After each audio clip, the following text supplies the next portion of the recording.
Hi everyone, welcome to our Nova Scotia session today for first ever Nova Scotia virtual reception. We're so thrilled to have everyone here with us today. I'll start off by introducing myself. My name is Sarah Chisholm. I'm an admissions counselor here at Mount Allison. Some of you may recognize me from various trips to different high schools, so it's good to see everyone, whether it's just over the camera, just good to be back with everyone.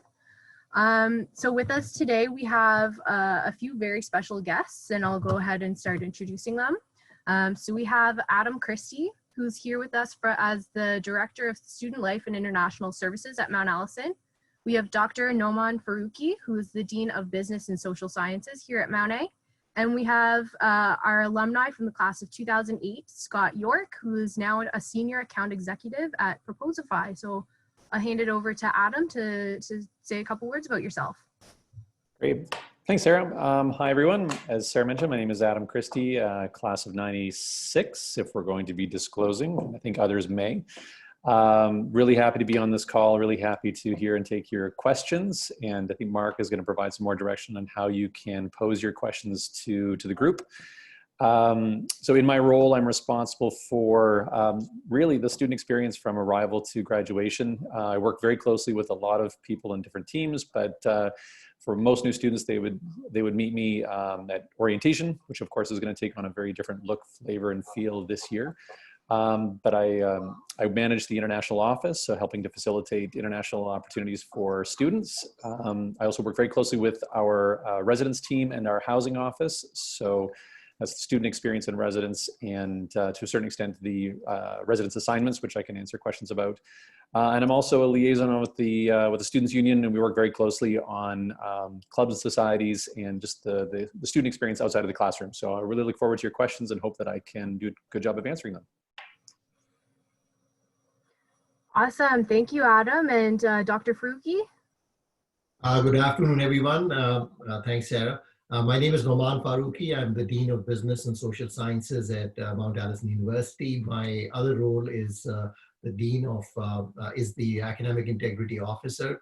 I've been at Mount Allison for about 20 years. The departments under the Faculty of Social Sciences include Commerce, Economics, Geography, Political Science, International Relations, Sociology, and I'd be more than happy to answer questions in the broad area of academics as well as specific to these departments. And like everyone else, we look forward to welcoming you in the fall. Take care. Great. Thank you, Dr. Faruqi. And finally, Scott York. Hello, everybody. I'm so excited to be here as on the cusp of young alumni. It was 16 years ago that I was in your shoes. It's shocking. It seems like it was yesterday. And, you know, just being here and thinking of the position you're in, I was in a very similar position. I grew up outside of Truro in Masstown, or technically Lower DeBerch, for those of you who are familiar with the Colchester County. I, graduated CEC in 2004. Went up the road to Mount A to finish off, complete a Bachelor of Science in Chemistry. So today, really excited to chat with you about anything from my experience as a student on the academic side, extracurricular involvement. I was involved in varsity and intramural sports as well. One thing, obviously, the past month has been tough for our province, and particularly in the central area of the province, and it hits close to home for me, and I'm sure it hits very close to home for a lot of you. So thank you for taking some time out of your day today to allow Mount A and the excitement of the fall to be a bright spot. So looking forward to the discussion. Awesome. Thank you, Scott, for your kind words. All right, so we'll move into our presentation. So before we begin, just one moment here. I understand a lot of you probably have questions about what September might look like with everything going on with the current COVID-19 pandemic. So we just want to touch briefly on those points. So we just want to start by saying that what we know now is that Mount Allison will be offering academic program in September, whether or not it will be on campus, in-person classes, or all online. That information will come. We're taking our recommendations from the Public Health Association very seriously, and that's sort of our governing body to make those decisions. So more to come on that, but we will be offering classes in September. So fret not going forward. So you're probably wondering what's going to happen. You have an offer in your hand from Mount A, probably wondering if it still stands with everything going on and classes being suspended.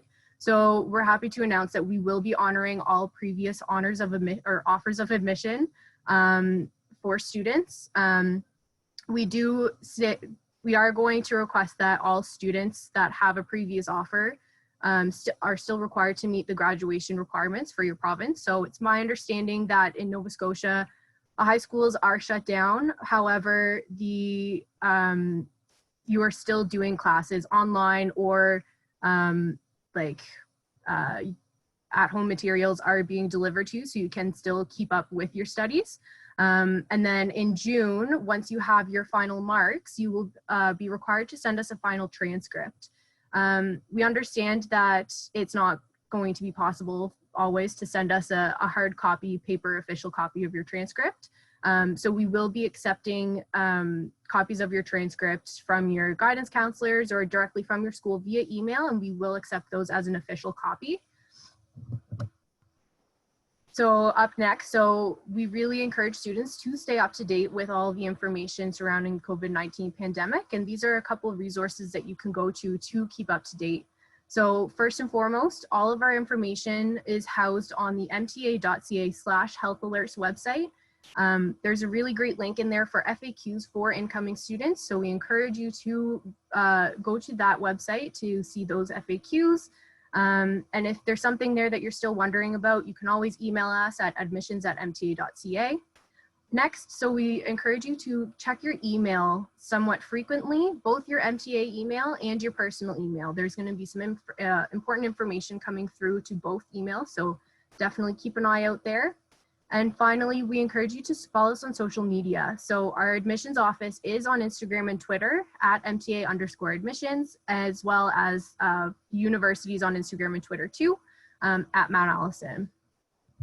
All right, so we'll go ahead and talk a little bit about what we're going to see in today's presentation. So we'll touch on what your next steps are as an incoming student, options for financial aid, ways to explore Mount A, connect with Mount A, our self-directed distance learning classes, tips for academic preparedness, upcoming dates and deadlines, as well as a panel discussion at the end.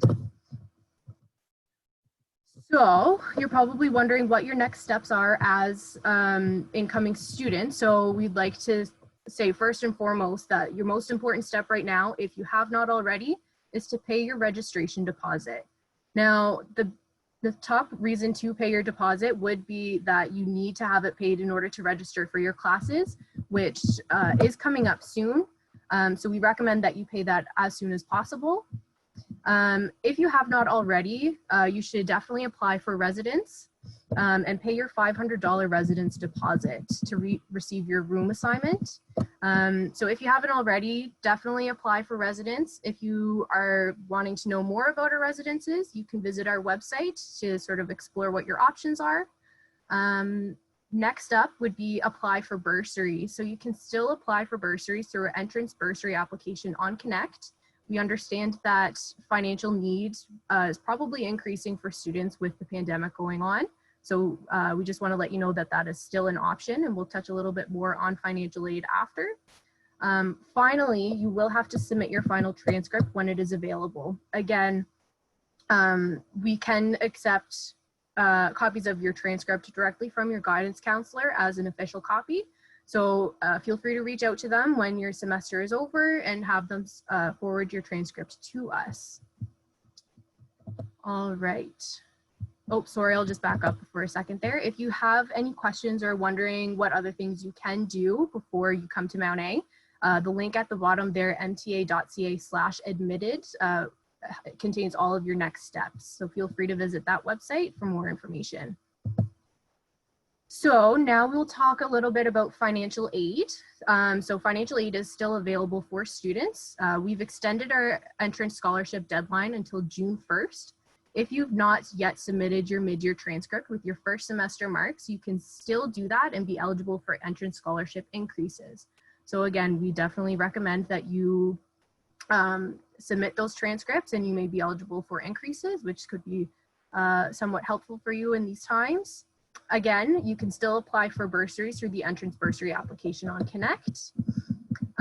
Next, so we have student loans and Canada student grants. So because of the COVID-19 pandemic, the government has proposed to change Canada student loan program's eligibility requirements for the 2020-2021 year to allow more students to be eligible for greater amounts, including the doubling of the non-repayable Canada student grants for full and part-time students.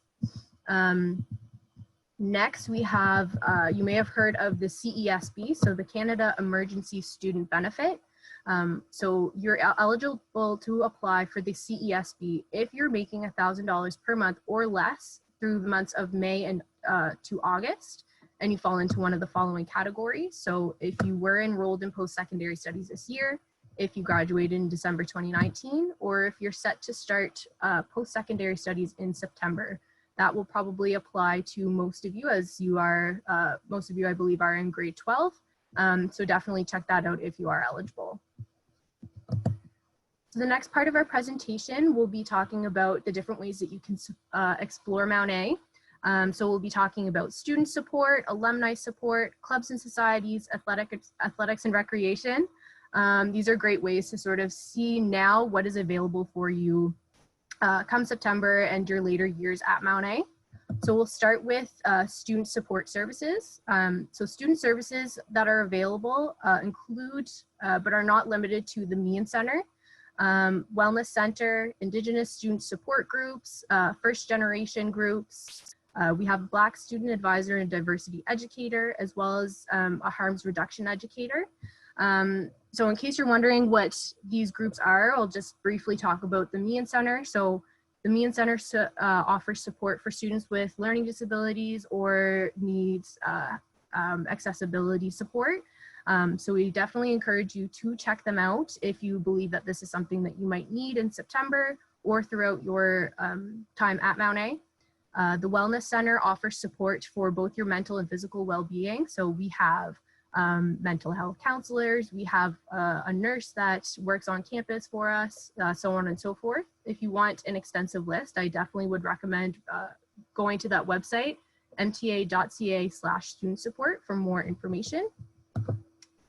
Next up, we have our alumni support. So alumni is probably one of the groups from Mount A that we rely on pretty heavily for student engagement. So you might have heard of our Alumni Career Mentorship Program. It's run through the Mount A Cafe. It's in a program that has helped a lot of students, current students and graduated students get matched up with successful alumni in fields that they're interested in. They provide a lot of guidance and just sort of a connection for those students who are interested in those fields. Alumni always give back to us in a variety of ways. So other experiential learning opportunities that alumni help us out with would be internships, guest lectures, and industry visits to various businesses. They do so much more than that, and maybe Scott can talk a little bit more about it later, but we will move on for now. So one of the best ways to get involved at Mount A, I would say, is participating in clubs and societies. So our clubs and societies at Mount A, we have over 110 groups on campus, and they range from academic to athletic to even humanitarian groups. It's a great way to meet new people and discover new interests. One of the great things about clubs and societies is that typically there's no previous experience required. So for example, if you've never played rugby before, you're always welcome to play on the rugby team. We have lots of different groups that we definitely encourage you to check out. Something that we'd like to note is that due to the COVID-19 pandemic, there may be restrictions to how clubs and societies will operate in September, but we still encourage you to check out what is available for students, because there's nothing to say that you can't join these later on in your Mount A career later.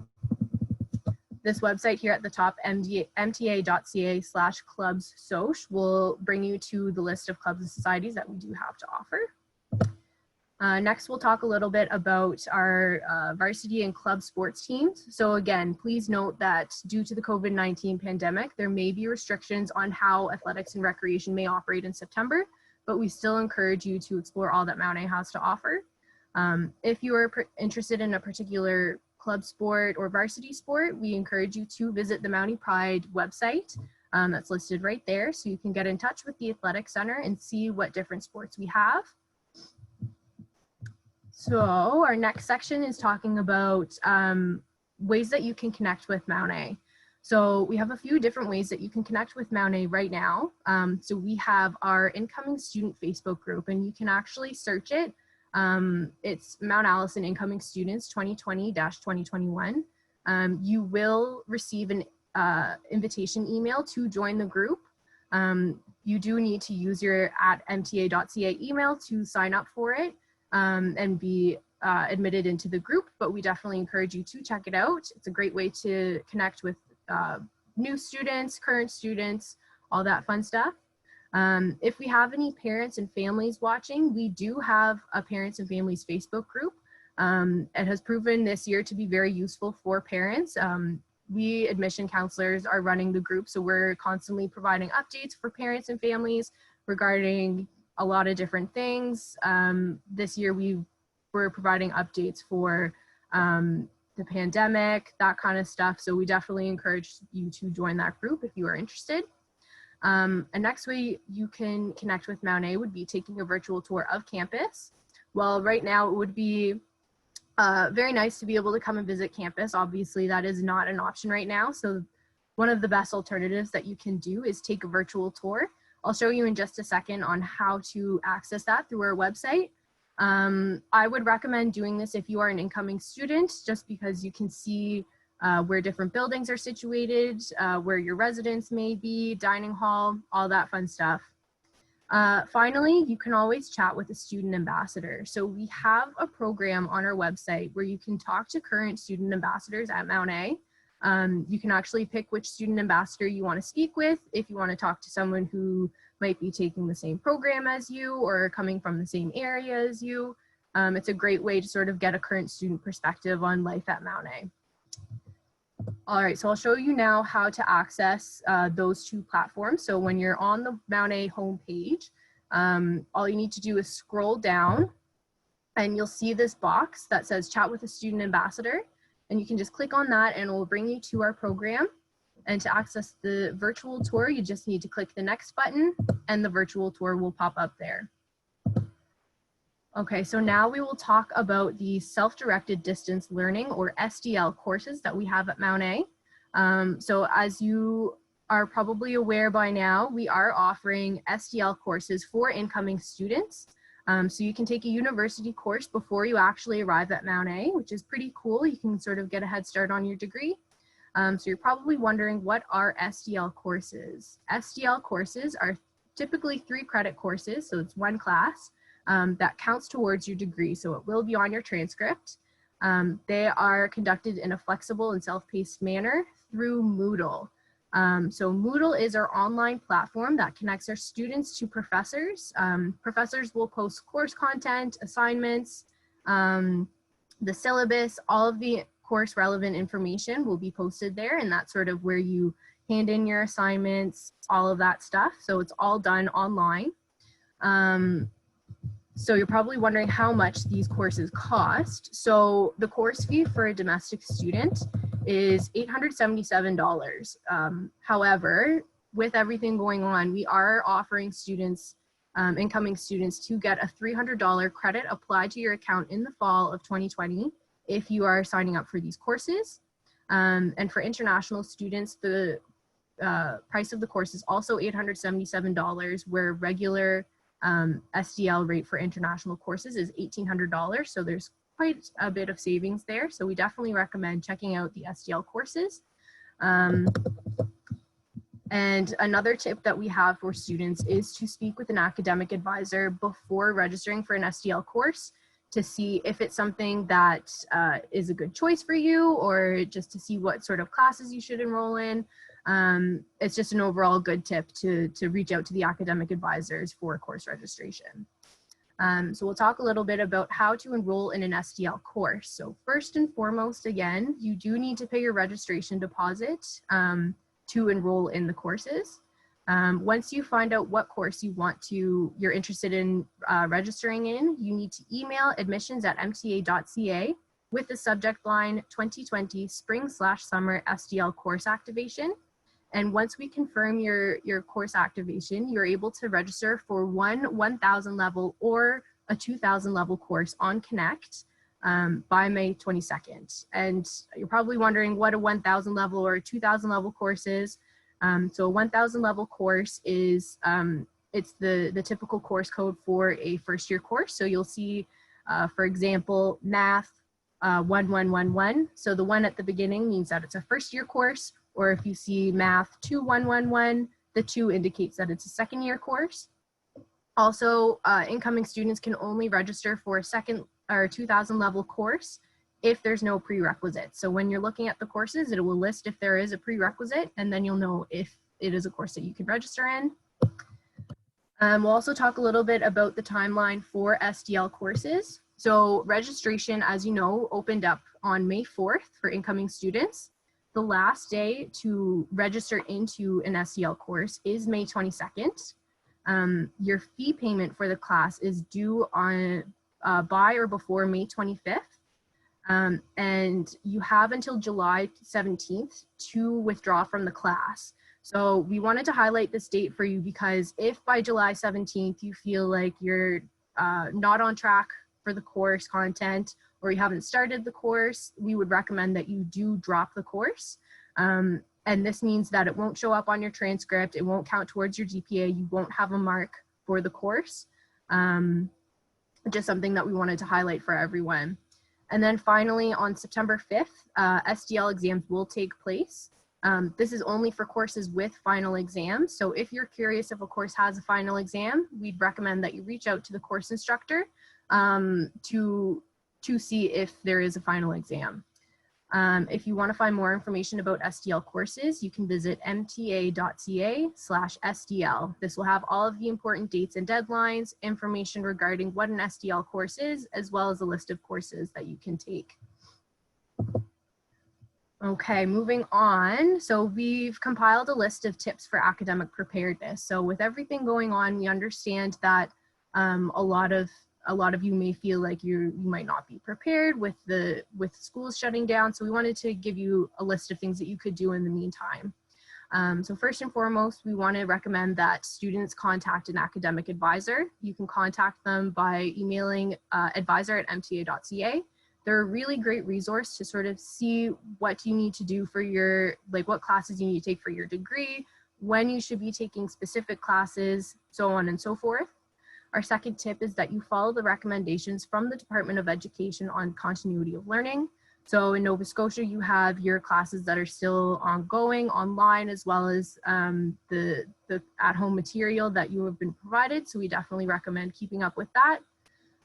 Reading up on course materials that were not covered. So that's a good tip as well. We also have a non-credit pre-calculus course, which is an introductory course meant to prepare you for calculus at Mount A. So we definitely recommend students that are going into sciences. Oops, sorry, my lights just went out. We definitely recommend if you're going into the sciences or if you are wanting to take like accounting or something, that you should take the non-credit pre-calculus course. The instructions on how, or sorry, the enrollment instructions are listed just to the right of that slide, that box at myopenmath.com. The course ID and enrollment key are there. Our next tip is to keep up with world events. So definitely keep up with the news, all of that stuff. Things that are happening in your area or even across the world. It's very important, especially during these times. As well, we recommend that you take up other activities to keep your mind sharp. So whether that is reading or taking up Sudokus or doing crosswords, things that will sort of keep you sharp.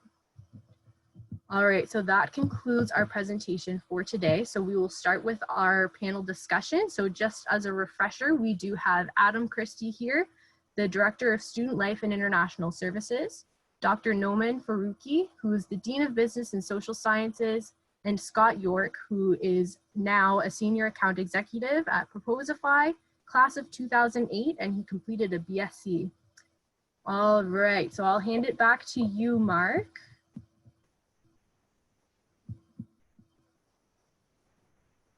Thank you so much, Sarah. My name is Marc Mezvinsky, and I am following with the tradition of the afternoon. I'm from the class of 2004, and I work in the registrar's office with Sarah.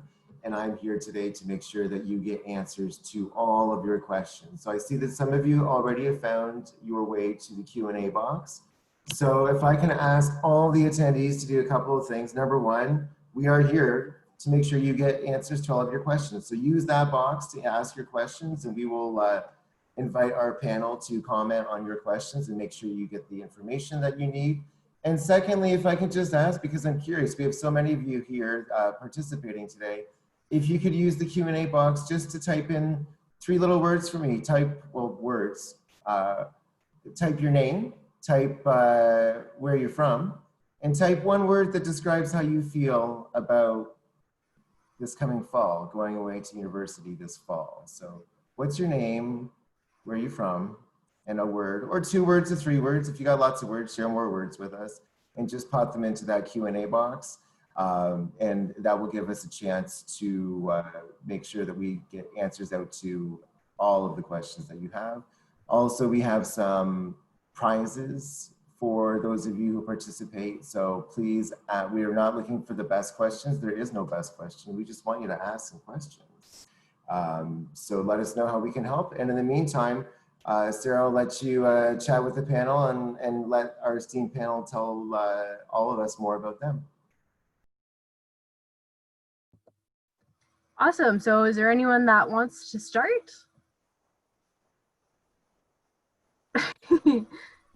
The alphabet starts with A, just saying.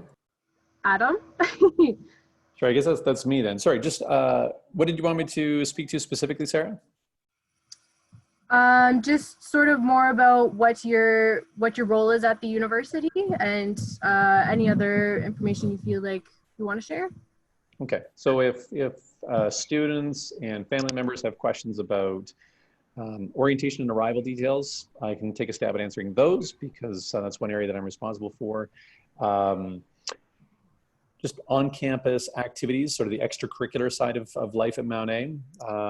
The International Center, if you're looking to add an international dimension to your Mount A experience, that's something else that I can speak to. And then, of course, residence/housing. So I work on the residence life side, so that's all the programming inside of residences, but I work closely with the housing team who's responsible for actually assigning you rooms in residence.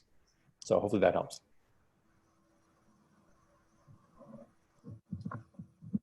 Awesome. Thank you, Ada. Just 1 second here.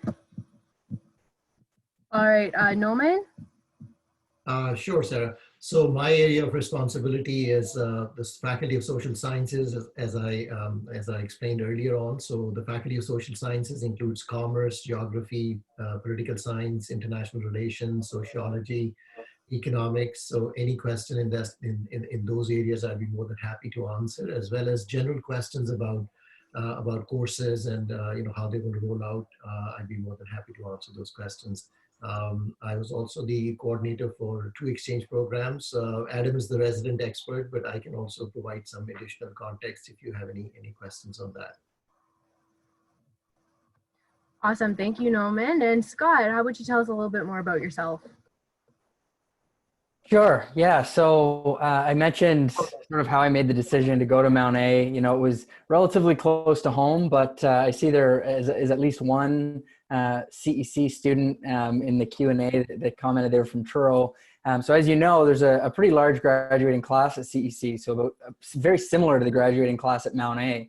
It was unique in 2004. I was only one of 4 students from my high school that chose to go to Mount A, and that was intentional. It was really to push myself outside of my comfort zone. Obviously, the reputation of the academics at Mount A, but but from what I had heard from recent graduates that had gone there, recent high school graduates that I knew that had gone to Mount A, the ability to get involved was just mind-blowing. And so that's where, for me, and it's a progression throughout your years for sure. I was so excited, not only for the academics. I was a bit of a science geek, really excited to get into the chemistry lab, and had a number of high school teachers that sort of guided me towards Mount A. But beyond that, I played varsity badminton for my few years. I was involved in club rugby, certainly intramural sports across the board. But the thing that I think surprised me most was how interested I became in the extracurricular and volunteer opportunities that weren't something I had done prior. So whether it's, I don't know, they've probably changed, I'm sure, but the Juggling Society, or SMILE, volunteering with children with special needs, in Amherst at the YMCA, or leadership Mount Allison, or even working as a teaching assistant in the lab to gain some skills and a little bit of extra cash that way. That was something that I was so excited for Mount A. So the other unique bit about me, and then I'll pause, is that I was at Mount A for 8 years. And I like to say that and then pause, and everyone's like, 8 years to complete your undergrad? Wow, this guy's a bit of a dud. But I actually worked at Mount A in admissions for a couple of years, and then in career services as well. So can speak to Mount A on a few different ways, residence life as well. So get at me with your questions on any of those. Awesome. Thank you so much, Scott. And I guess I'll do a little bit more of an introduction for myself. So as I mentioned, I'm an admissions counselor here at Mount A. I focus mostly on the regions New Brunswick, Nova Scotia, and PEI. I'm also an alumni, class of 2018, so go Mounties. I actually didn't start at Mount A like most people do. I actually transferred from a big and scary school in Ontario. I'm originally from Halifax, so in high school I was like, oh, I want to go far and go to a big school, all this fun stuff. And then halfway through, I think my first semester, I realized it wasn't really for me.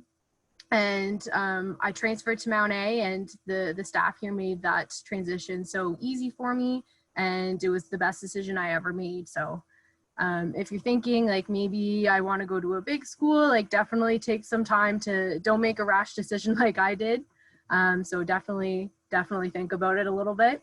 My time at Mount A, so I did a Bachelor of Commerce, and I double majored in commerce and economics. I played on the women's rugby team for 4 of my 5 years. And I was the president of the rugby club for my last year. So it was definitely a great way to get involved. Definitely recommend checking out clubs and societies. So I definitely agree with Scott on that, with joining clubs and societies. Other than that, I think that's pretty much it. So Mark, we'll throw it back for Q&As now, I guess. Sure, we have a lot of them. And I'm going to start with one for you, Sarah. I'm going to put you on the spot. A few moments ago, I asked our attendees to tell us a word that describes how they feel, a word or 2 or 3 that describes how they feel about going away this fall. When you think back to May, when it was time for you to go away to university somewhere, what were maybe some of the words going through your head?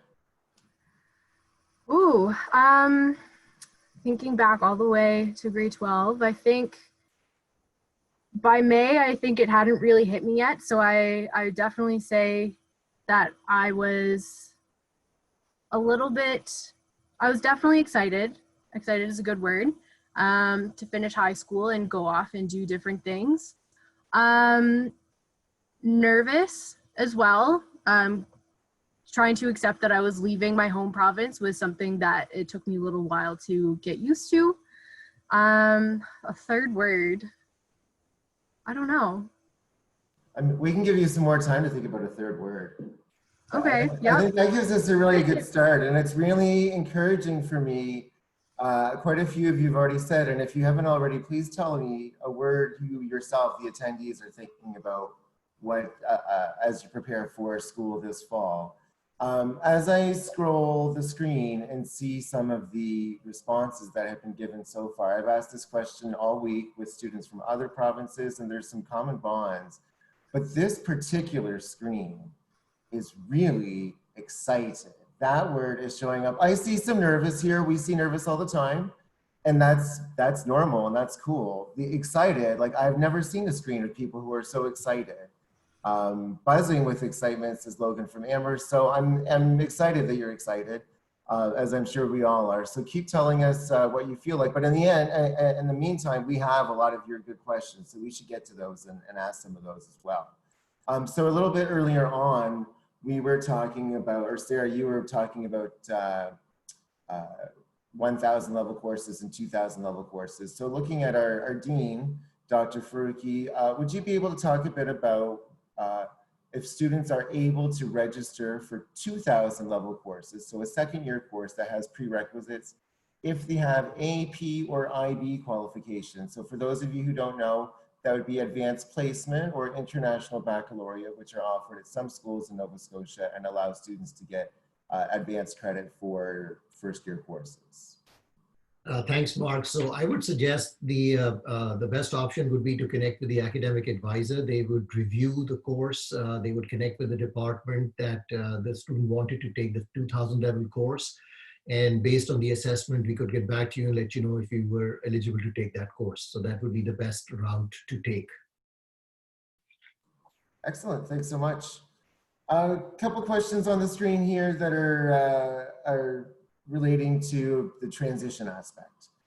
So what's it like to move from high school into university? Scott, I might look at you for this one. What would you say the workload transition is like as you head from high school into university? Great question. And that's something I'm sure is on most of your minds, especially looking at Mount A, known for academic reputation, academic rigor. It's tough, right? It's challenging. That's one of the reasons why you're considering Mount A, is that you're wanting to push yourself and you're wanting to get an education that sets you up, you know, well beyond the years of being a student at Mount A. So I guess to answer your question, I'm speaking specifically on the science side of things, but I think a lot of my former classmates would agree across disciplines. There is a jump there, depending on, whether you were AP, whether you were IB, whether you weren't. I was not. I took some advanced classes in high school, but they weren't AP or IB. I found the first semester actually was very reasonable. It didn't seem like a huge leap. There was a lot of content, especially in the first part of, first few weeks, that was familiar. Again, in science, this may be different across the different disciplines, but I found second semester of first year was a big jump into brand new content and brand new course material. So that's when I found the jump to be pretty significant. The one thing I'll say that as you move through your time is that you learn different skills and you learn from your classmates and residents pals, and even across the board in your extracurricular, on tips and tricks, how to manage your time, how to study, what your faculty and professors are expecting. And just to speak to that one piece in particular, the faculty, that's the huge benefit of Mount A, is the approachability of the faculty. It's an open door policy for most, even in bigger first year classes, bigger relative to Mount A sizes, not relative to the rest of the universities across the country. So there's always an open door for support, whether it's on campus, across different administrations or in the faculty room. So you'll be well served, but it definitely tests you for sure. Thanks so much, Scott. Quite a few questions as well showing up about residents, understandably, because it's a big part of life here. So Adam, Christy will bring you into the discussion here. And the questions are piling up so fast, I'm losing track and I'm missing my questions here. The student asks about being waitlisted for residence. So if a student is on a wait list for a particular residence, what might be the chances that they will get into that particular residence? Okay, thanks, Mark. Actually, I was looking through the list of questions and I pulled out 2 additional questions. So maybe I'll just answer all the residence ones at once. I mean, there was a question earlier about how to apply for residence. Is it simply a matter of paying deposits? So I can speak to that. And then there was a question also about singles versus doubles.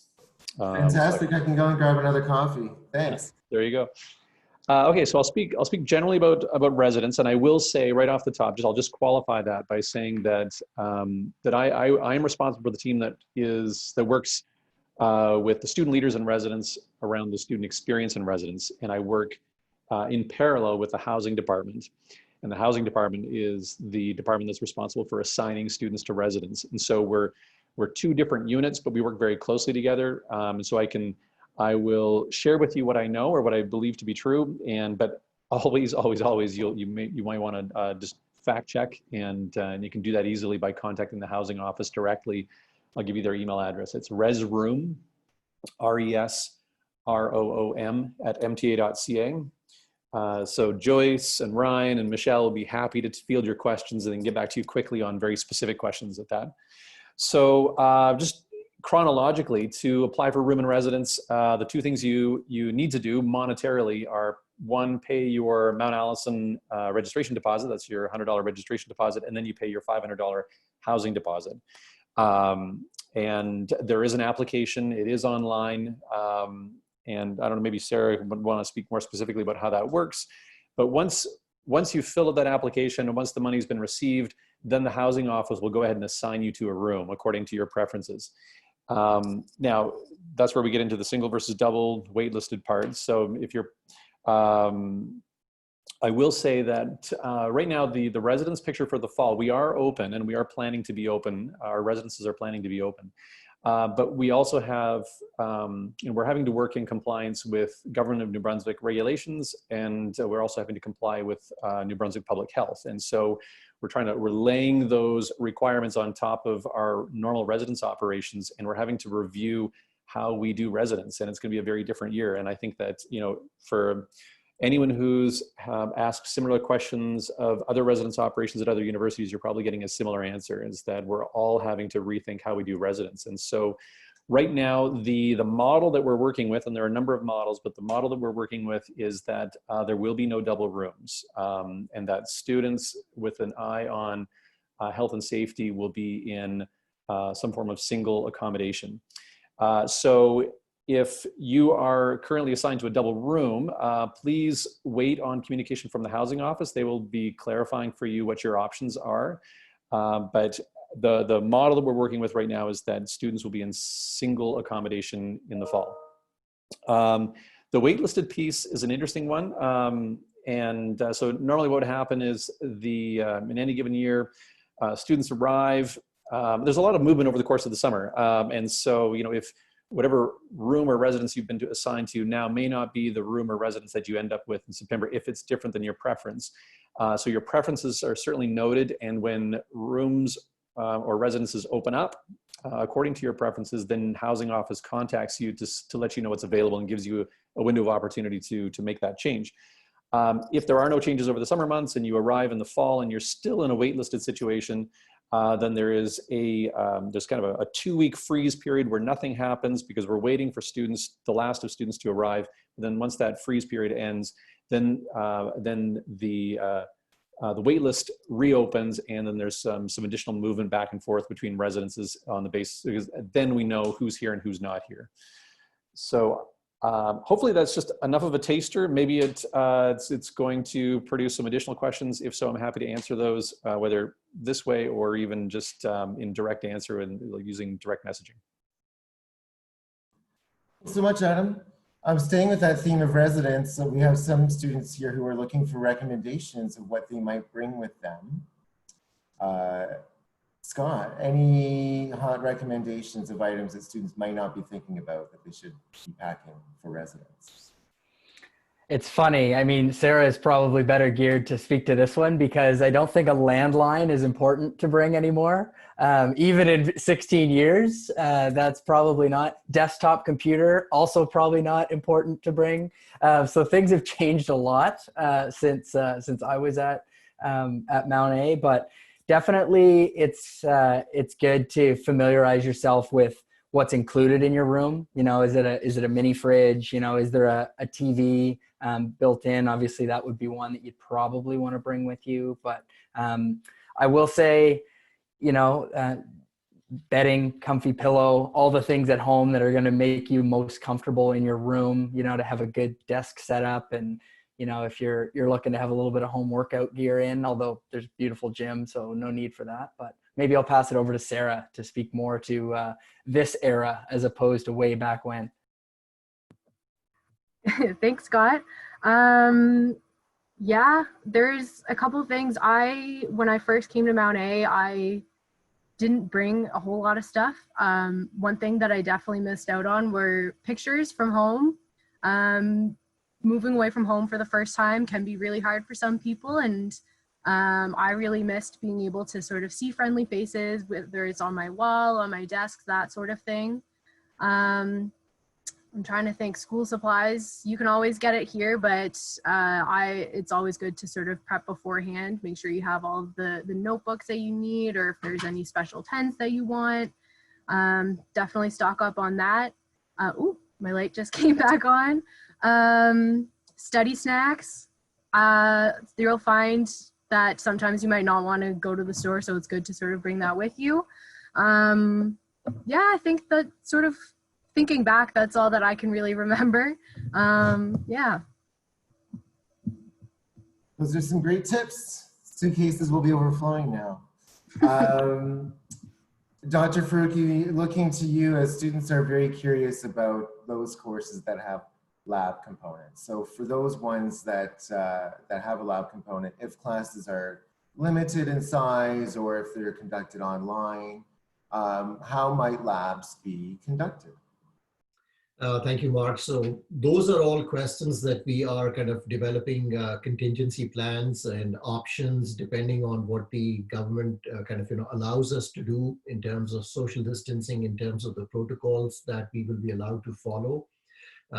Needless to say, we are planning to have the university open, to have courses offered. Some of the courses obviously will have labs in them. How they will be delivered, we're looking at different options, and once we have kind of clarity from the government in terms of how we can roll out those things, we will go with the option that we are allowed to go with. So needless to say, they will be programming, and we will have labs in some shape or form, depending on how things roll out as far as the regulations are concerned. Thanks, Noman. I'm going to go up to the Highlands of Cape Breton for the next question, which comes from Hannah. And I'll point this one, Scott or Sarah, you can fight over it, I suppose. But would you recommend joining a few committees, just one or lots? And would you say maybe it's possible to overdo it in terms of extracurricular activities? I'll jump in first. It's certainly possible to overdo it. I remember, is it still called the Sactivities Fair? I believe. Yeah. So the Sactivities Fair, the Student Administrative Council Activities Fair, happens in the fall, and it really exposes you to all of the groups and societies across campus. And I remember that fall being overwhelmed and writing my name on as many sign-up sheets as possible. Then you narrow it down. You maybe pick a handful in your first year. It's probably still going to be too much, but narrow it down to the ones that are most important. It's funny, as you move through your time at Mount A, you maybe take on more leadership roles in those groups and societies, and you'll find, for the most part, that in your third and fourth year, you're the busiest academically, you're the busiest socially, and you're the busiest volunteer-wise. And that just comes with learning how to manage your time. And it'll probably blow your mind by your third or fourth year just how many things you're involved in, and thinking back to that first year and wondering why you didn't do more. But it's all about the learning process. Thanks so much. I'd also like to thank Logan and Amherst for asking almost precisely the same question. So Logan from Amherst and Hannah from Shetty Camp, if you should happen to meet next year, you might have some things in common, who knows? Another question actually that's, I think, rather interesting for this particular year forthcoming, and one which we might not have a ton of answers to just yet. But Dr. Faruqi, looking to you, how big are the biggest classes, or will the biggest classes be this coming year? So usually the first year classes, some of the biggest ones, I believe they vary from year to year, but we're looking at, 120, 130 kind of class size. But most of those classes do have a lab component or some kind of a component in which they're broken up into smaller sections for some other work. If you compare these large classes to some of the larger classes at bigger universities, they're small compared to them. So I remember many moons ago when I was in university, one of my undergrad first year classes was, I think it's about 1,200 students. It was like going to a show kind of a thing. The professor was way out there in the front. You could hardly kind of see him. But yeah, the classes, you can expect about, 100 plus kind of, in some of the large classes. But as you progress through the years, you will find that the classes become smaller and smaller. So I'll give you an example. The entrepreneurship class I teach has 15 students at the most.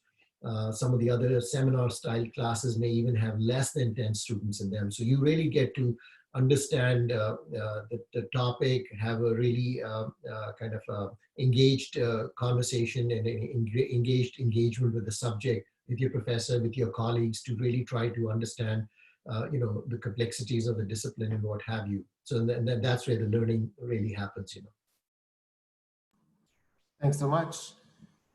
I'm originally from Ontario, so anytime I see a question about Ontario, I feel that I should be the one answering it. But I see a question here I'm not qualified to answer at all. So Kirsty asks Sarah, because Sarah, you went to school in Ontario and I did not. I went to Mount Allison.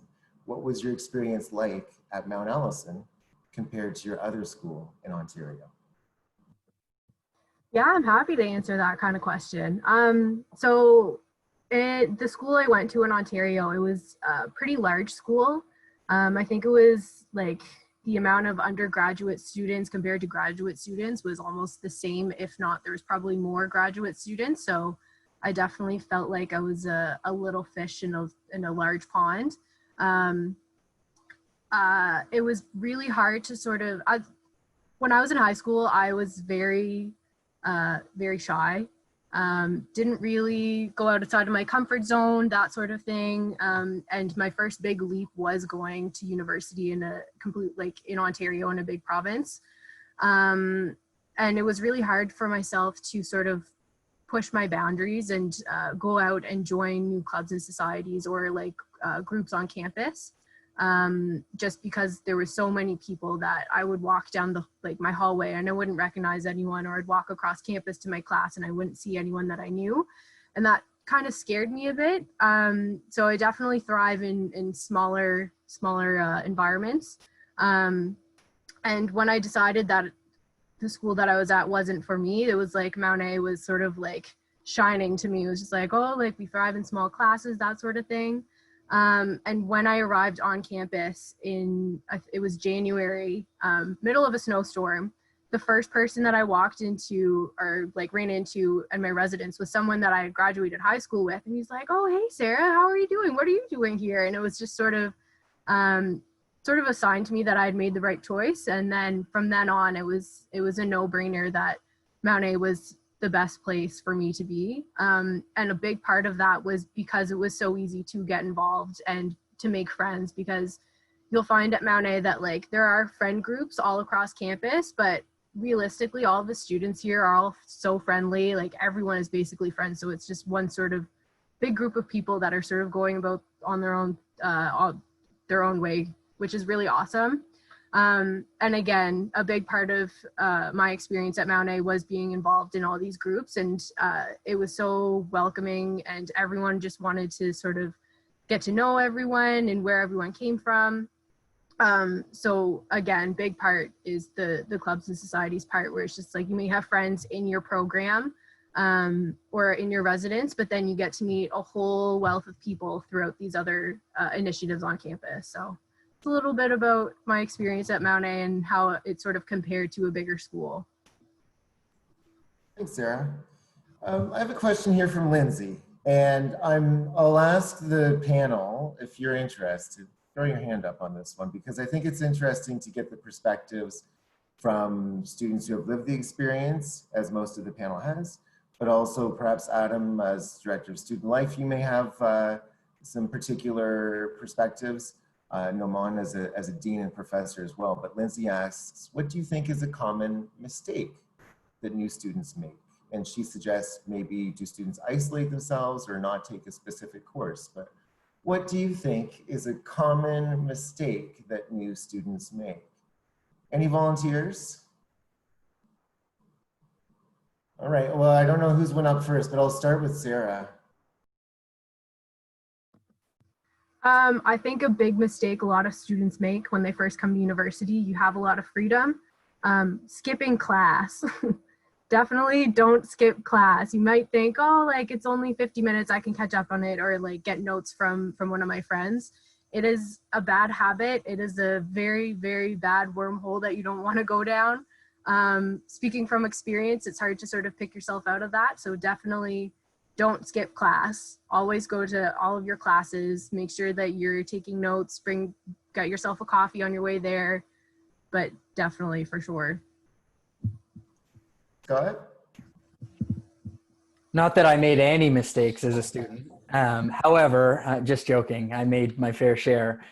One, looking back on it, and I don't have any regrets, but one of the huge benefits, which I'm sure you're all very familiar with, is the fact that, you know, Mount A is a liberal arts and science institution. So you're able to pick and choose your academic interests and pair seemingly obscure lanes to go in, whether it's a Bachelor of Music with a minor in commerce or mix and match. And I went in so heavy with my science blinders on. Maybe Dr. Faruqi can speak to distribution credits and what that means in terms of dipping your toe in the water of other disciplines. But I felt I stayed too focused in science, which is totally fine if that's your passion. And it was mine at the time. But in hindsight, you know, I went on to do an MBA at another university in New Brunswick, and looking back, maybe I should have been a little more open to the idea of commerce or the idea of psychology or the idea of another discipline to come in and complement, you know, my strict science mind. Scott, you mentioned distribution requirements, so Noman, I'll look to you for a bit of discussion about what are distribution requirements. And Lindsay also asked, do you recommend taking all the distribution requirement courses in your first year?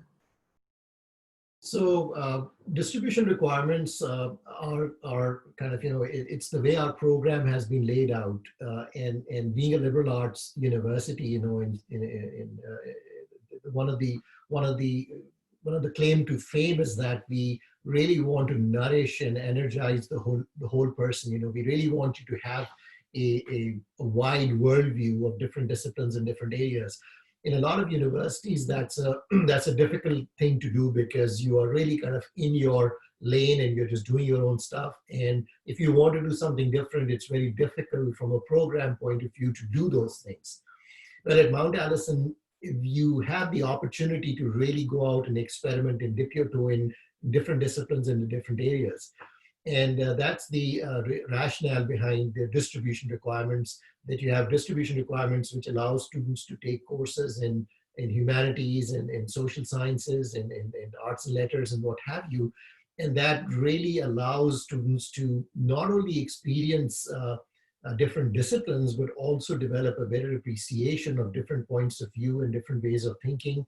Also allows for connections to be built between different students, you know, different student groups. So if I'm in commerce and I'm just, you know, going in commerce, or a science student only doing science, then I really kind of am mixing and, you know, kind of, meeting people in my own discipline, my own area. But if I'm taking courses in other disciplines, then it allows me to, you know, make connections, make friends in other areas as well. And that really brings in that whole experience of enriching your educational experience. And I would highly recommend students to, you know, explore areas that they were interested in, but really not sure about. And a lot of times what happens is that students take a course in an area of interest. Let's suppose they're interested in international relations or, you know, politics, you know, and they take an introductory course in politics, and suddenly a light bulb goes on and they say, this is interesting, you know, this is an interesting area. You know, I'll do my major in what I was planning on doing, but I can do a minor or take some additional courses which are going to really beef up on my understanding in this particular area. So I think so that allows for a best of both worlds approach, that you can really develop a whole holistic approach towards your education. And when you graduate, you have a wide understanding of the world, if you will. Thanks, Naman. Once in a while, I feel like an expert on a topic, and I believe mistakes are a topic on which I am quite an expert. So I'll jump in and share my own response to this question as well, and it relates to distribution requirements. I waited to fulfill the last of my distribution requirements. I got 3/4 of them done, but did the remainder in my final year, and ended up taking one of my favorite classes, which was ethics and business, which is actually a religious studies course that happened to also count for commerce purposes. And I really, really enjoyed that course, and thereafter wanted to take more of it, except I subsequently graduated and had run out of time. So that's why we tell you, take them early. You may make an accidental discovery, and better to make that discovery sooner rather than later. Adam Christie, as Director of Student Life and International Services, you have worked with thousands of students, so I suspect you have some advice to offer about mistakes to avoid as well. Thanks, Mark. Yeah, I could list several, but I think I'll just focus on one, and that is, and it's more advice to help with avoiding a potential mistake, and that is, don't make a big decision too early. I think that the transition to university can be at times challenging, bordering on overwhelming, and depending on everything that's going on in your life academically, socially, and being away from home for the first time for some, and if that home happens to be quite a distance, that too can represent a challenge as you're making a transition in that front. And so there's a lot. I mean, Scott mentioned this. You're saying that he was talking about what I had in fact quite a different experience, Scott, from you when I came to Mount A as a first-year student from BC. My first term was more challenging than my second term because I found that the longer I stayed, the more settled I felt. And so it really was that first fall term which I found to be challenging, just making the adjustment to life in a different part of the country. But students will run up against sort of potentially big decisions, and and so like, oh, is this the right place? Is this the right subject? Is this the right time? And I would just really encourage students just to take a breath and just give it time, because you will run up against adversity wherever you choose to go and whatever you choose to do, and that's not just even a university context thing. Even it applies, I think, broadly across life. And there are some things that with time, I think you become more familiar, become more settled, you become more confident, you become more familiar with the resources that are there to support you. And so even when it may feel like circumstances are pressing on you to make an urgent decision, I would just encourage students to wait and give it time.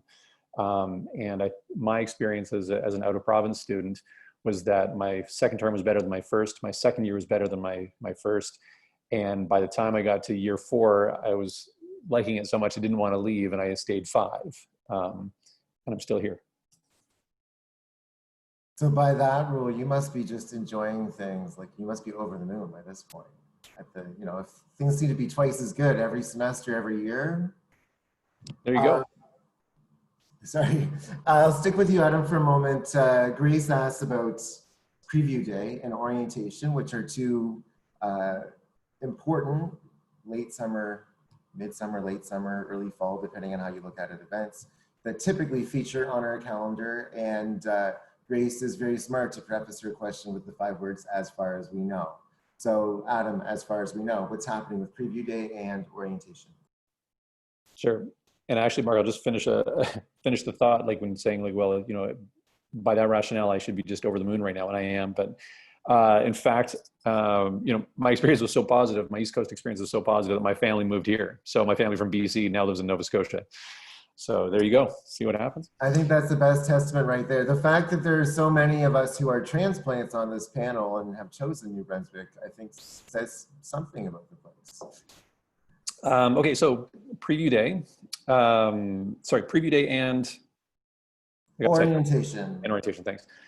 So preview day typically would happen late in July or early in August, and it's an opportunity for students and their families to come to campus early and to take care of things that they would normally take care of on the first day or the first day that they arrive closer to the start of classes, so that, you know, they can pick up their student ID, they might pick up some textbooks, they'll view or visit their residence room, they go through a series of seminars that we put on just helping to prepare students.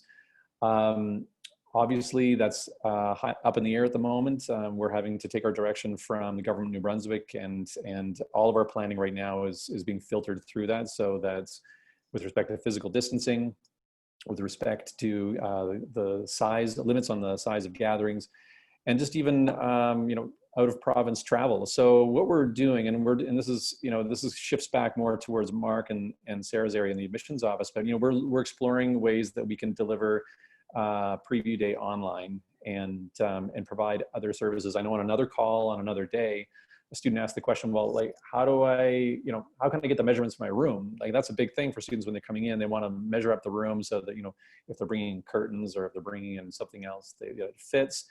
So my answer then and my answer now is that just, you know, contact the housing office at resroom@mta.ca.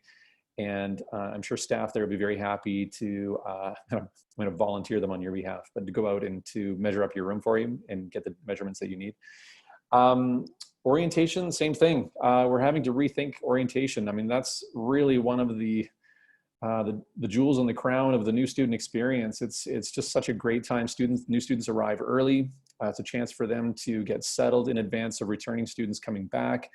There's a lot of social activities for students. There are a lot of educational sessions that are geared towards getting students ready for the start of classes. And we're having to think through how to deliver that orientation in a more virtual way. I've got absolutely dynamic student orientation chair at the helm this year, Christy Earls. She's really excited and is going to bring a strong student perspective to how we do this, so that it's hopefully covers up all the things that we wanted to cover off, and being informative and fun and providing an opportunity for students to connect. But more information will be coming as plans come clear into focus. All right, that's great. And maybe I'll just stick with you for one more minute here, because we did have some follow-up questions about residents. And we'll add as well, to all of the attendees, we welcome your suggestions too. So when we talk about things like preview day is going to look different this year. If there are certain things that you want out of preview day, tell us. You can tell us now. You can put it in the Q&A box. You can communicate with us by any of the ways you normally do. But we design all these events to help you and to prepare you for your experience. So if you'd like to give us any input and can direct us, we look forward to receiving that kind of input as well. And we do know on preview day, of course, a lot of you are interested in seeing residents. So Logan asks about shared en-suites. So 1 bathroom, 2 bedrooms. Is that kind of arrangement on the books for next year? Right. So Logan, great question. It's a question for us too. And again, I'm sorry, I just keep going back to that, to reference to the government of New Brunswick and public health. So we're taking our direction from them, but I know that the housing office is going through a series of models for what residents will look like in the fall. And one model is en-suites, yes, which means 2 rooms connected by a bathroom, and the other model is en-suites, no. We're certainly hopeful that we can come up with an arrangement that satisfies New Brunswick Public Health that allows us to do the en-suites yes option, but that's still up in the air. And again, housing will be communicating directly with students to keep them informed as to what the status is of their particular room type. I'd like to say that all post-secondary institutions across the province of New Brunswick are working very hard over the course of the month of May. We know that there are a lot of outstanding questions out there, and we're working very closely with the province and with public health to try and get answers to those questions. And so it's, we're hoping that, you know, within the course of this month that we will be able to go live with clear, concrete answers to student questions come the end of the month or the beginning of June. Great. And there was another question too about residents. Do you mind, Mark? There was, yeah, I was just going to say, Grace is wondering anything that we're not allowed to bring to residents. I'm not going, but they're not allowed to bring. I can think of a lot of things that I've put on that list of not recommended to bring, but there's one, if I can say one thing to all students that hopefully you'll remember is wireless printers. Please do not bring wireless printers. The reason is that wireless printers interfere with the resident's Wi-Fi network, and it puts lag or heavy draw on the system, and it slows down everyone else's Wi-Fi connection. And so if you're bringing a printer, please bring a printer that connects to your computer. I know that people's printers have been bombed in the past. I don't know if that's the right term in this case, but like for people who had their Wi-Fi printers on and didn't switch over to like a cable, and it was causing a draw. I know that sometimes it's not very charitable, but like a roommate might actually like send print jobs to the neighbor's printer, saying, turn off your printer, turn off your printer, turn off your printer until they turn off the printer. So no wireless printers in residence, please. I had no idea we were going to be talking about wireless printers, partly because to give you some idea, I still remember as a student when my friend said he was getting a wireless network for his home apartment. And I said, Sean, that's absolutely ridiculous. Like, what individual homeowner needs a wireless network in their home? But lo and behold, today everybody has sometimes more than one. Did you have a follow-up comment there, Adam? No, bang on, Mark. Yeah, and no wireless routers. So people will sometimes bring in a wireless router to piggyback on the university's Wi-Fi, and that wireless router will run interference with the resident's Wi-Fi, and it will take away other students' access to the Wi-Fi, and it'll make you rather unpopular in residence.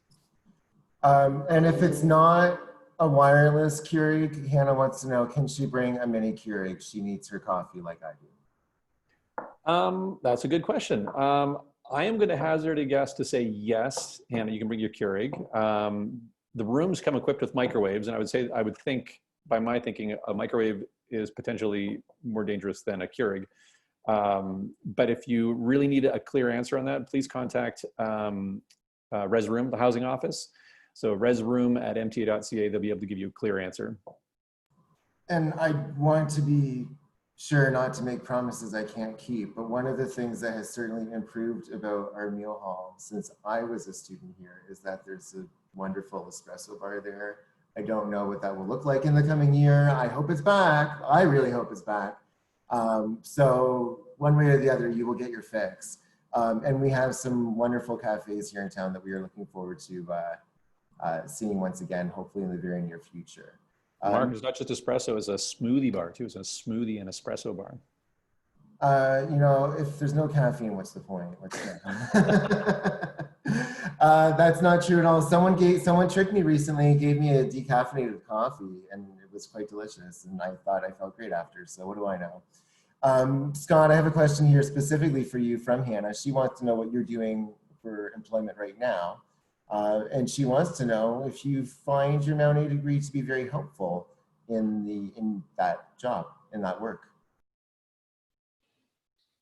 Great question. Great question. So wind the clock back a bit, not to give you like my life story, but I actually leveraged specifically my chemistry degree in a past role working in the pharmaceutical industry. So that's where I got my feet wet, really with sales and plugging into a bit of the science as well, which used more of that science aspect of my time at Mount A. My current role, which I've actually only been in the role for a couple of months, I mean, 100%. I'm using all sorts of skills that I developed both in the classroom and outside of the classroom at Mount A. The biggest one, I mentioned it earlier, is time management. I mean, I can't tell you in my day-to-day now, there are a lot of balls in the air. And especially now working from home, I have 2 kids, and it's work and it's family and it's all sorts of things that that my time at Mount A helped me on the time management front. The other piece is really on the collaboration with teammates in your class, working together on different projects or group papers, etc. That's certainly helped me now in a role where I'm working with a variety of people at my place of employment. And then last but not least, through volunteer time, extracurricular, and again, in the classroom with presentations, I'm presenting, funny enough, over Zoom, hence my hand talking ways, all the time these days. So getting up in front of large groups, small groups is something that for me, funny enough, even with the chemistry degree, was a skill that I was able to hone.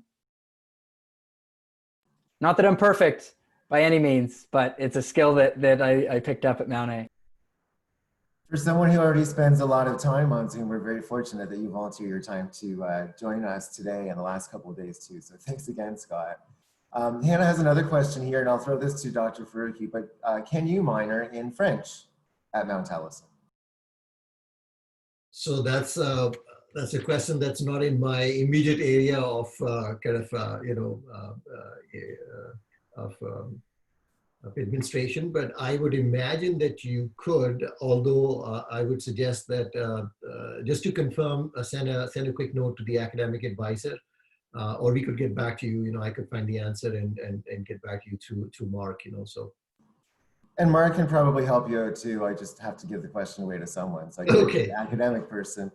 So Hannah, I did a minor in French at Mount Allison, and I highly recommend it. They were some of the smallest classes I had. And I actually spent my second year of my Mount Allison education on a study abroad program in Strasbourg, France. So this is actually, I think, the first day that we have not yet had questions about study abroad, but we offer just over 30 different programs. It's also one of the things I'm really excited to talk about right now because it typically happens in third year. So hopefully, fingers crossed, this is something that you students who are looking today to come this fall can think about for the future that might be exactly the same as it was in the past. Maybe, we'll see. But it's still a couple of years into the future for you. I really will tell you, actually, I did not plan to go and do a study abroad. I was sitting in the meal hall with a friend at dinner, and she encouraged me to apply. The deadline was the next day. I found out what it was all about. I thought it sounded great.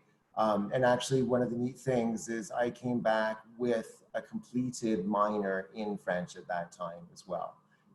So we have a number of other languages: German, Spanish, Japanese, and Latin and Greek on the language, or on the ancient language side that we offer, and there's some corresponding programs, and then we have programs that go to all sorts of countries that speak other languages or English-speaking countries, and in both cases, you don't need anything other than English in terms of language, so lots of opportunity there, something that a lot of our students take advantage of as well. Quick couple of questions. Oh, I guess I better answer this question too. What was your favorite part about studying abroad? I'll be honest, part of why I came to Mount Allison from Ontario was to discover a different culture, which I think it really is. And I have to say to all of you as Maritimers that I love where I come from, but I really love this place too. And I know I'm talking to Nova Scotia today, but I can see you, Nova Scotia, out the window right now. You're that close. And so it was sort of the same thing. When I went to Strasbourg, for those of you who don't know, Strasbourg, though in France, is on the border in Germany. And basically, if you think about Sackville in the Maritimes, you put a dartboard on it and we are right in the middle. I think those of you who are from Truro, that you try to say the same thing. Somewhere in this area, we are the middle, and Strasbourg was like that too. So I really loved that I could travel anywhere and make lots of discoveries. At the time, before people flew everywhere all the time, there were a lot of night trains. So there was this really neat thing where I could go to the train station at 10 o'clock at night, and track 1 went to Barcelona, and track 2 went to Berlin, and track 3 went to Milan, et cetera, et cetera. So there was a real sense of adventure, and all these things that I did when I was 18, 19 years old. So that was just a little bit of what I would say was my favorite part about it, was discovering even more. So I went to France and got to know a whole continent really. Sarah, I'm going to look at you here for a couple of pretty quick questions from the admission side. When can we register for classes? And is it a race to get a spot in classes? Yeah, for sure. So our registration date is not yet confirmed. Those details will be communicated to our incoming students as soon as they are available. So stay tuned. Again, check your emails very frequently for those communications. A race to get into classes. For your first year courses, I would say typically no. It's most of the classes again, and it will depend on what happens in September. Your first year courses are going to be larger sections, if not more sections of those classes. So it might be not necessarily a race, but fitting different courses into your schedule might be not as you had originally planned, but it definitely, if there's courses that you're wanting to take, you shouldn't struggle too much to get into those courses. And Sarah, could you comment on Lindsay's question here? She asks if, or Lindsay asks if entrance scholarships need to be actively accepted by students, or is the financial package automatically applied? That's a great question. So in order to confirm your entrance scholarships and other awards or bursaries that you have received, you do need to pay your $100 registration deposit, and that will confirm all of your financial awards. So another reason to pay your registration deposit is not just to sign up for your courses, but also to confirm your spot and those financial prizes. All right, so just to review, pay your deposit to confirm your financial aid package. And as well, I have confirmation from our director, actually, the information is forthcoming very, very soon with an update about course registration. So that is one of the real logistical challenges of our current evolving situation that we're tackling. So we're doing our best, and you'll hear from us as soon as we can. Zoe asked as well, how do we know what classes to register for and how to structure the degree? Sarah, can you just speak a little bit to academic advising? Yeah, for sure. So in our office, we have 3 academic advisors. Again, they're a very great resource to sort of lean on if you are looking for that kind of support. Something I would recommend doing is looking at our academic calendar. It looks very daunting because it's like 100 and some pages long, but you'll find all the information for what kind of classes you need to take, that kind of thing. But if you look at it and it scares you, definitely reach out to an academic advisor, and they can help you structure your degree and the classes that you will need to take. Okay, and I'll just give you one more. Any technology and materials that you would suggest students bring, assuming they're coming into the classroom this fall? Yeah, definitely. So while it's not required, if you don't have a laptop or like a computer to work at, there are computers on campus that you can always work on in various different buildings. There's different computer labs. As far as in classes go, if I'm approaching this question correctly, I personally, it depends on the class. Some professors don't let you have laptops in their classes. They prefer you to do your notes handwritten. I actually found that it was a lot easier to take my notes on a piece of paper versus my computer because it was very distracting. Facebook is always a click away. So I would recommend in class, definitely notepad and pen. But then, of course, when you're doing all of your assignments and whatnot, you can always use a computer and such. Great. And as the clock winds down, we have time for one more question. And so I'll look to the illustrious Mr. York to give us some insight here. So you've given a lot of insight on your experience as a student, Scott. How important would you say it is to balance your academics along with having fun with new friends? Extremely important. It's funny, going back to my earlier comment about, the jump from first semester to second semester, I struggled in that second semester of my first year. And so I thought in my head, okay, second year, I'm stripping away everything outside of the classroom. So I didn't play varsity badminton. I bowed out of a couple volunteer organizations and strictly was going to plug into, to academics. It was horrible. I think first semester of my second year was even worse academically than it was. I had more time on my hands for academics, but that balance is critical for me. And again, what that balance looks like is going to be different depending on who you are and your own style. But that balance, regardless of what it is so important. And that second semester of my first semester of my second year was a true testament of that, thinking that all in on academics only, that's going to get my, get me that 4.0, 4.3 GPA. And in fact, it was the opposite. It wasn't zero, but it was pretty bad. Which I think reminds us again, it's 4 years, it's a long slog. And that means that you have a lot of time to go up and down and all around. And so not everybody starts out with the smoothest of landings, but a lot of us have a smooth takeoff, I think, afterward to whatever comes next. So yes, perseverance goes a long way.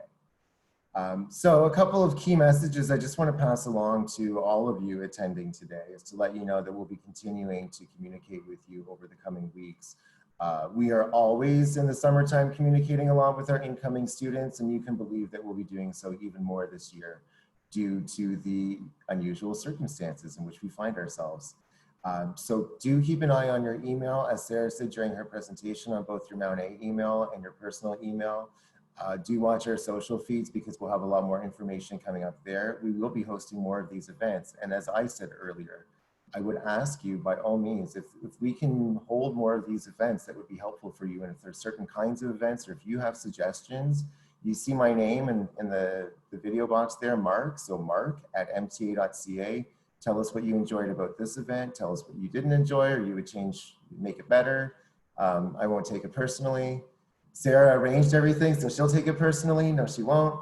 Sarah's done a fantastic job and we certainly appreciate it, but we are we've done some of this online business before in terms of virtual receptions, but we've been so excited in the past normally to be out in the community. We would normally be at this time of year in Toronto, in Halifax, in the Valley.